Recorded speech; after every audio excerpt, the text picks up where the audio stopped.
Hey guys, Josh from Sportitude. Today, shoe review time, and we're going to be doing the Brooks Ghost 11. This little running shoe here. So women's in my hand, men's here as well. There's a lot more colours on our website, so head to the link below and check them all out. With all of our shoe reviews, we like to go through it in quite a bit of detail, talk about the outsole, midsole and the upper, and also talk about what foot tops should be running or thinking about running in this specific shoe here. So without further ado, let's get stuck in. So first things first, let's talk about what foot type should be running in the Ghost 11. So technically it's a neutral shoe. So we're looking at a foot type similar to my little model through here, which I've done in shoe reviews in the past. Higher arch, a little bit of a pitch navicular region. So technically the foot type that doesn't collapse in too much over that mid stance or braking phase of your gait cycle, where I've got my little pronated foot type through here. Now I'm going to probably contradict myself a little bit here in the sense that we've had some success recently fitting a mildly pronated foot type in the Ghost 11, and I'll get to that in a tick. But when we're talking mildly pronated, I've got like my foot model through here. So someone that, as they come through that mid-stance phase, has a tendency just to load up a little bit on that medial side. Now, the reason we would go for a Ghost 11 over a supportive shoe is in some cases where supportive shoes have irritated that runner slightly on that medial side. So that's a bit of a delicate area to get discussing about, but yeah, I've certainly had some success fitting mildly pronated foot types, and there's a lot of other things I'd need to take into consideration: injury history,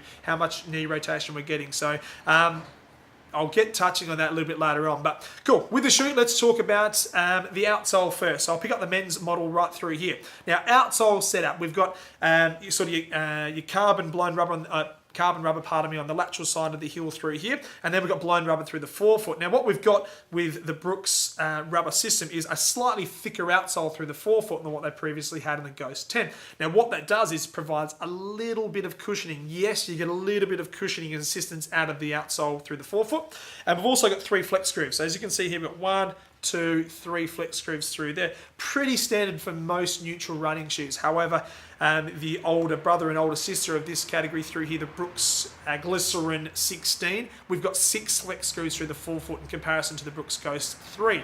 Now the difference there is the Glycerin is going to be more flexible on toe off. So if we're looking at a runner that needs a little bit more stability through that forefoot, don't want to be moving too much off that platform, the Ghost 11 is a great shoe to consider.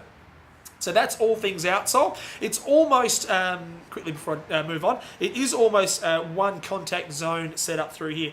Traditionally, we've seen shoes with trussic systems through the middle through here, splitting the heel and the forefoot. However, we've almost got that complete contact zone through that outsole configuration through there as well. Cool. Moving along to the midsole. This, I think, is where Brooks have nailed it this year with the Ghost 11. So I'll hold up the women's now. What they've got DNA Loft. That's their new cushioning system. It's very responsive through the forefoot. However, it's got a great amount of impact guidance. So when your foot hits the ground, you get plenty of cushioning. However, you don't want to be sinking the whole way through your gait cycle. When you're going through what we call mid-stance to toe-off phase, the responsive feel in this shoe is fantastic. I'm yet to find a person put the Ghost 11 on and say they don't like the feeling underneath the foot.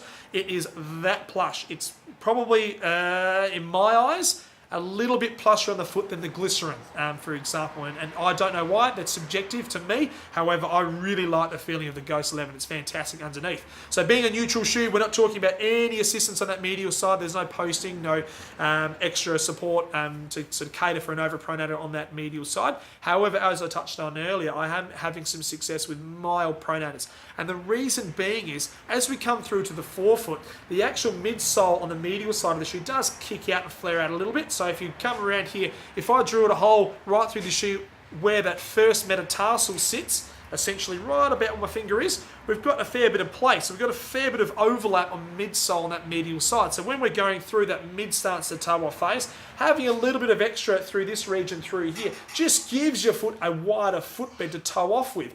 It will compress at the same rate as it does through the mid-stance phase, but just know that it's there to give it a little bit more stability on toe-off. In conjunction with the 3 flex screws to the forefoot, it's a nice stable base to toe off with. Really good engineering feature.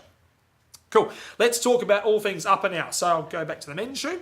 So we're talking an internal heel counter setup. So looking at the shoe from the back, we'll go forward. Internal heel counter, not overly high, however, really secure. So when we look at the shoe, I look at the collar around the inside through here. So Brooks, over the last couple of years, I've said this in my previous reviews, do a magnificent job in making that really comfortable around the back of your heel and your calcaneus. It's just like almost like a pillow fit. You put it in, beautiful security, nice and plush feeling around the back of your foot.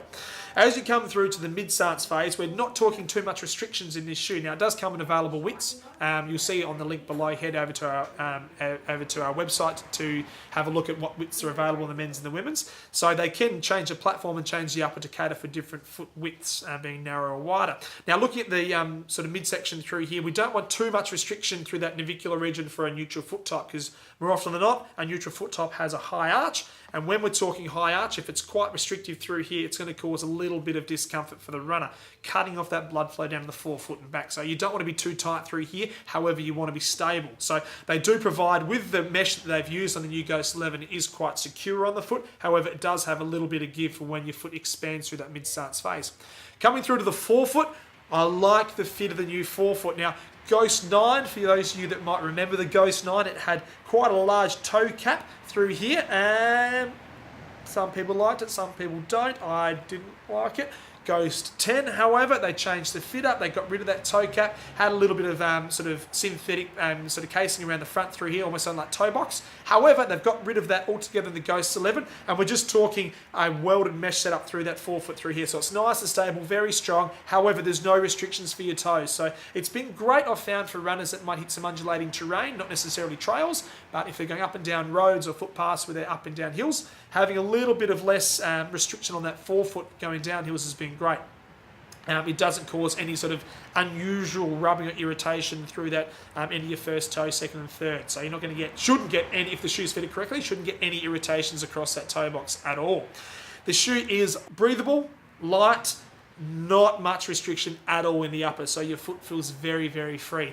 In my eyes, it's probably too comfortable. You put it on, it doesn't feel like it's going to be that supportive. However, taking my pair out for only 2 10K runs and found them great. I've liked it because I can vary my speeds. Being light, I can hit the ground a bit harder with more force, but you get plenty of protection from the DNA loft. But on my longer runs, for me nowadays, I'm classifying a 10K as a long run for me, but going my 10K runs, I find them to hold up really, really well. A shoe does its best work in the last third of a run. When you're fatigued, you're tired, and you want the shoe to hold you in a good position, I find the Ghost 11 fantastic for that. I've tried it with orthotic, without an orthotic, and success both ways. Obviously, being a neutral shoe takes an orthotic really well.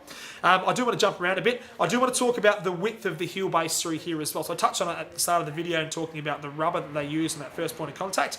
But the other reason I do like the Ghost 11 is it's got a considerable amount of real estate underneath the heel. So that's great for some heavy heel strikers when you're coming down quite hard on that heel. Having a lot more shoe through there gives you a wider footbed for your foot to hit the ground. Now that's great when we're talking towards the end of longer runs, when you're going to be a little bit inconsistent when your foot hits the ground. Having more real estate gives you a lot more of a consistent or cradled footbed when your foot makes point of contact with that ground, which then in effect will minimise any sort of movement off that platform through mid-starts, which then of course gives you in a good position to toe off. So great engineering feature. I love the amount of real estate through the back half through here. So there you have it. There's other few things I do like about the shoes. I actually like the cosmetics. I think they've nailed it. They look sharp.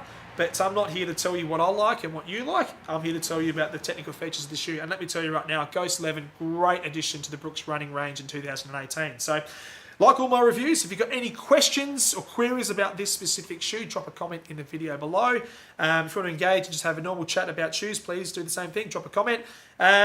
Also, if you haven't subscribed to our channel, please do. We're here to get as many reviews out as possible and to connect with all runners across the world. So, thanks for watching. Until next time, happy running.